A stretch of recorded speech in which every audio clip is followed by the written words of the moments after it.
Good afternoon, everybody, and welcome to Go Beyond. My name is Alyssa Robinson. I am the digital strategist here at Treach, and I am sitting here virtually with our senior pastor, Reverend Daniel Humbert. And Go Beyond is simply a time that we have a deeper conversation about the message from Sunday, and I can ask all of my obnoxious questions that I'm not allowed to just shout at the pulpit from the audience. So That's frowned upon. it is frowned upon. So this week we were completely focused on our mission, which is leading people into a growing relationship with Jesus Christ. There you go. And so my very first question, because I think part of our mission, if we are to lead people into a growing relationship with Christ, we need to talk to people about Christ. And so I want to know, what kind of conversations do you have with people about Jesus outside of the church, out in the scary real world? The scary real world. Well, I predominantly have two kinds of conversations. One is with friends, neighbors, and relatives is what I call it, which is just folks that I know either have a relationship with Christ or are sort of toying with it, playing with it, curious about it. And so those are what I call ongoing relationships, one of which is a really core group of folks that I belong to, that we all have different church relationships. So we're not in the same church together. And yet when we get together, we have conversations around Jesus and around faith and things like that. And those are always fulfilling and challenging all at the same time, and help us, and I hope them, grow in a relationship with Jesus.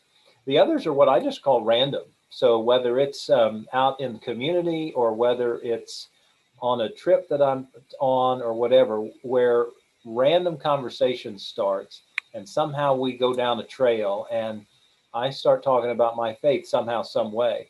And those end in, I don't know if end is the right way, but those end up in one of two ways. One is once I mention that I'm a pastor, the conversation just tanks, and it's like, I was going to ask about that. That was going to be my follow-up question. Yeah. So if in those kind of conversations, if we've been talking 5, 10, 15, 20 minutes, and then finally somehow it comes up that I'm a pastor, it is hilarious. It's like they want to run and hide, or somehow they you can see the cogs in their head going, no, what did I say? Was there anything I said that may have been offensive or anything?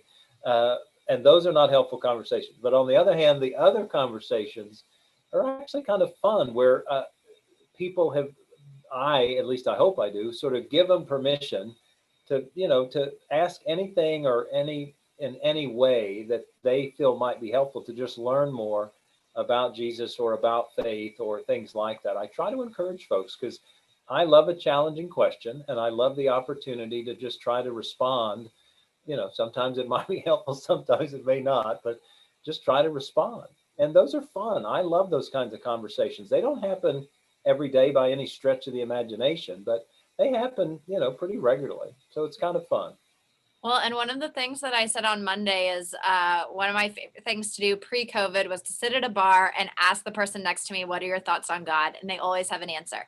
Yeah. Another one of my favorite things, of course, I'm not a pastor, but I do work at a church. And so when I'm getting to know someone and it finally gets to the point of, so what do you do? And I tell them I work at a church, the look of panic on their face is so funny.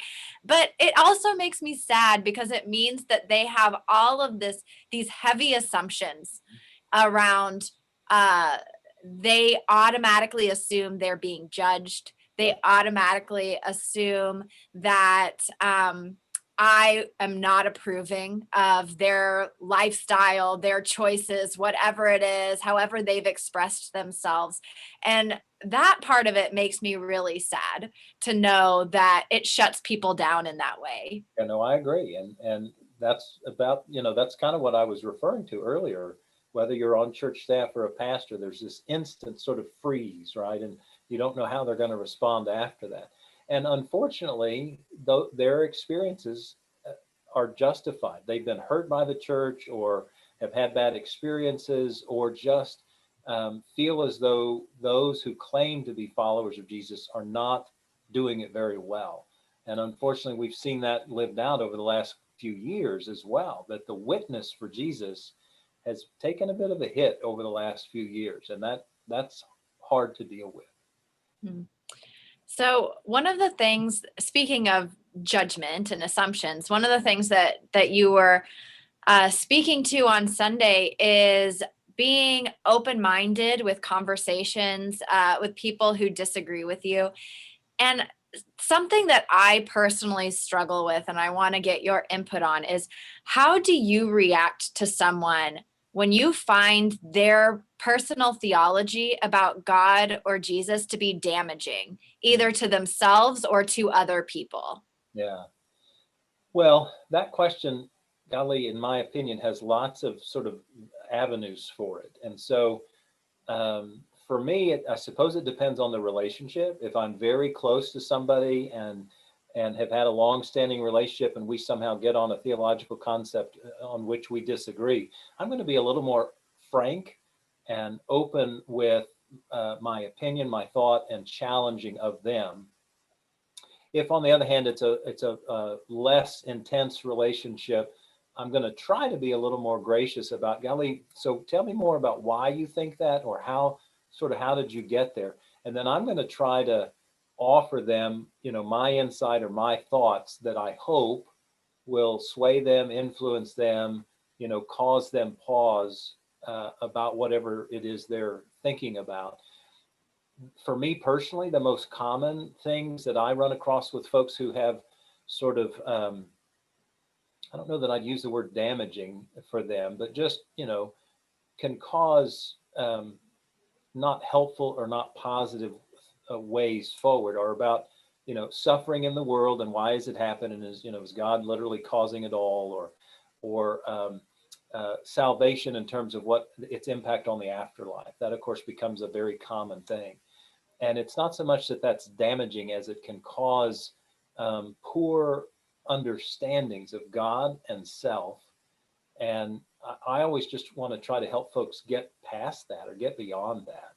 So I don't know if that's helpful or answering to your question, but for me, all of that depends on my relationship with whoever I'm talking to.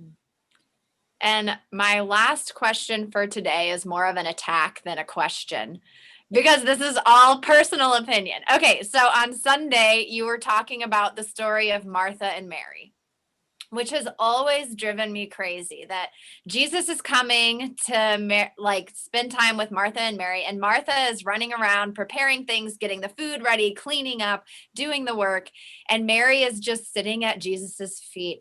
Oh, wonderful Mary, And so it's basically the question that I was raised with that Bible story is, are you a Mary or are you a Martha? And my argument is, we need Marthas. Like, if you identify more with Martha, it doesn't mean you're doing it wrong, because the church would not function, your workplace, your home would not function if you didn't have a Martha helping take care of everything. And I might get a few amens in the comments. I don't know. So I'm wondering, and I'm not saying, I understand that the point is know when it's time to rest. But is there something else that we can take away from this story, as opposed to, okay, are you a Mary or are you a Martha? Well, I agree with you wholeheartedly that that's not how we ought to walk away from that story. Are you one or the other? I think Jesus was very good about highlighting the fact that we don't live in, nor is Jesus teaching, an either or kind of world, right? Often Jesus is helping us to see a both and kind of a world. And so with regard to that story, it really isn't about, which one are you? I think that's where it's been corrupted. I caught myself almost saying bad words. So that's where it was corrupted. I do think what Jesus is saying, because you make a hugely valid point. We need all kinds of Marthas. There's no way that we can exist without Marthas who help make things possible. But I do think when we get at Jesus's response to Martha, Martha, Martha, you are worried and distracted by so much. I think Jesus's wisdom there is about letting whatever that stuff is, whether it's, taking care of something or organizing something or making things happen, when we allow those things to take priority over relationship, I think that's a part of what Jesus is trying to say, because he was essentially saying to Martha, look, I'm glad you're welcoming me into your home, and I'm glad you're offering great hospitality, and I'm glad you're going to make it perfect like Martha Stewart would. But the reality is, I don't care what color those plates are. I don't care how nice those napkins are. I don't care how, how properly spaced they are. What I care about, Martha, is you. And what I care about is Mary. And Mary seems in the moment to recognize that this is really all about relationship, not about getting stuff right. And so it's not an either or there. I think Jesus is just pointing out that we often get distracted by stuff that is good stuff. I mean, he never said what you're doing is wrong. He never said don't do it even. He just said don't worry and get distracted by stuff, when really what we ought to be about is a relationship. And so to me, that's a both and, not an either or. And I don't picture Jesus sort of finger wagging Martha. I picture it as a very pastoral sort of empathic response to help her see that, and he just wanted to be with her. He just wanted to be in their presence. And he was trying to share that. Yeah. So. And I think you're right. It's not that the story does that or that Jesus does that, but the church, for me personally, turned it into that. And especially, and this is something I could go off on a tangent about. I'm just going to do a little drop and not dig into it too much. But as a woman in the church, I think that we are so often, you are either a Mary or you are a Martha. You are either, well, the Madonna or the other one, that I won't say on live TV. But and women are put into these categories, and you can't help but walk away feeling like, okay, it is dualistic. I am either this kind of woman or this kind of woman. Yeah. Because I think that the church has put that on us. I agree. Yeah. No, I agree. This may not be a great analogy, but I'm going to use it anyway. The correlative story for guys, if you will, is the prodigal son and the older brother, and this whole sense in which you're either one or the other. And while there's truth in that, there is some truth in that, just like there's some truth, the fact that you may either be a Mary or a Martha. The reality is the stories, both of them, this story here about Mary and Martha and the story of the younger son and the older son, is there to talk about how Jesus is a both and kind of savior. He's here for both of us, both kinds of us, if you will, and that he's here for anybody and everybody. And I think that's the way we need to look at it. Jesus did very few things that were just hard and fast, black and white. It's either this way or no way. And when he did that, it was all about love, right? I mean, when we think about, he says the greatest commandments, meaning, hey, there's clearly a kind of structure here. There's kind of I hesitate to use the word hierarchy, but there's a clear, you need to be loving, right? Or I give you a new command to love as I have loved, right? I mean, so when Jesus is real straightforward and concrete, it's always about love. But otherwise, it's really about, man, I'm here for you and for you. And I want you and you to experience this, right? It's a both and. So All right. Thanks for bringing it up. Well, I don't know if anybody else was like wriggling in their chair on Sundays having that scripture brought up. Maybe I'm just carrying a lot of baggage, but I couldn't resist. And that is all that we have time for today on Go Beyond. So thank you for joining us. As always, you can catch previous episodes on tmumc.org/go beyond. And I'd like to invite you really quickly to check out tmumc.org/Lent as well. We have all sorts of helpful resources to help you grow in a relationship with Jesus Christ throughout the season of Lent, which, can you believe it? Ash Wednesday is 1 week from today. So yep, there we go. So for all of our worship opportunities, as well as extra resources for you to get a hold of, go to tmumc.org/Lent. Great. Bye, everybody. Y'all.